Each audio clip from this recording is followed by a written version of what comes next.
Donald Trump and Ron DeSantis seem to be rubbing more and more each day. Two big moments that represent that for you right now. The first is Dave Rubin was talking with Megyn Kelly and Rubin asked Megyn Kelly about DeSantis possibly facing off with Trump and could he ever survive that, and Megyn Kelly unequivocally said no, DeSantis could never. And Trump posted that video with "I agree" in all caps, pretty clearly calling out DeSantis and saying don't challenge me.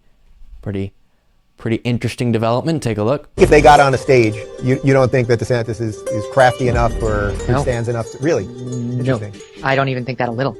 I think Trump sucks up all the energy in every room, no matter what. And even someone as skilled as a politician and smart policy-wise as DeSantis can't overcome that. He can't. You really think the hardcore MAGA is going to abandon Trump for DeSantis? They're not. They like DeSantis, but they don't think it's his turn. They think Trump was screwed out of his last election, that he was screwed out of his first term by all the craziness, the Russiagate and so on. And they think he is entitled. He deserves another shot at it. Like the hardcore Trump faithful is unshakable. They like DeSantis, but they would never cross Trump for him. And they think that DeSantis owes his political career to Trump. Like if forced to choose, they will choose Trump. So DeSantis can't take him down. It's like the line in War Games, the only winning move is not to play. DeSantis has got to either be crowned by Trump, or he shouldn't run. He won't win over Trump. I'll stand by that. You can play it against me if I'm wrong, but I won't be.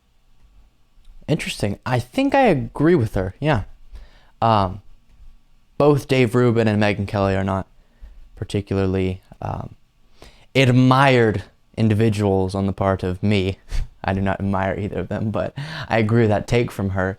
And it's funny to see, if you weren't watching, if you're listening right now, the video we just played was a screen recording of Trump's feed. So you watch the video, but on top of it, Trump says, "I agree," in all caps. And so the reason why that's significant is not because Trump believes that or wants people to believe that. That's obvious.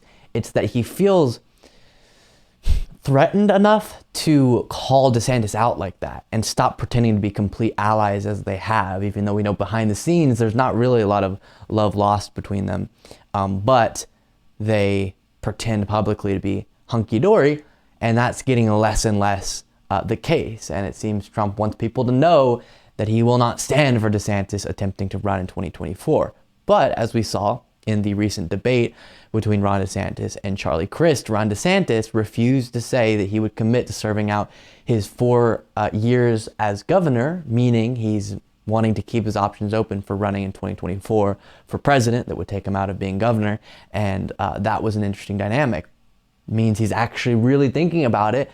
And if Trump ends up announcing, is there any chance DeSantis would announce and try to run against him? That's pretty intense.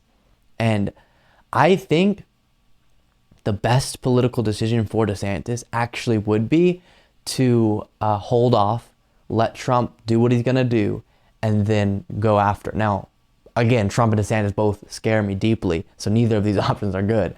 But just from a purely analytical kind of politics perspective, I do think that would be the best role, because if DeSantis comes out against Trump, the only way he's going to win is to be pretty aggressive and knock Trump down.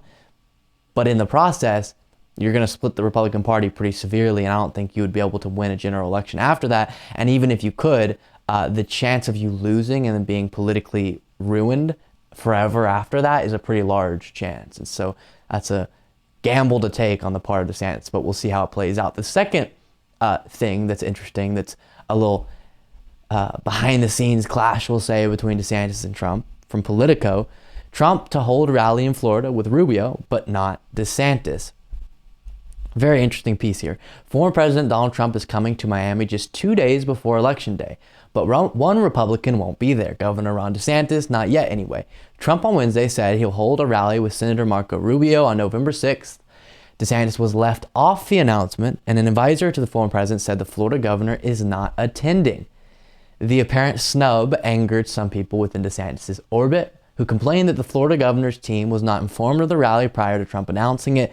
The timing of the Trump and Rubio event means any campaign event DeSantis holds that day won't get as much attention during the all-important final stretch of the 2022 midterms. That is brutal on the part of the Trump team, because that's an obvious snub. You're going to go in Florida, you're going to campaign for the senatorial candidate, incumbent Republican Marco Rubio, but not only leave another prominent Republican running who you're supposed to be allies with and you could also campaign jointly with, you're also not even going to notify them up front that that's happening. Yikes. And then, as it highlighted, if Rubio and Trump have their event, but then DeSantis isn't a part of it, it really will take the attention away from DeSantis that day and make it harder for him to have effective campaign events at the exact same time, which is hilarious. So hopefully that strife between them continues to get more severe, and it'll split up the Republican Party, weaken them. That would be ideal. Fascinating stuff going on there.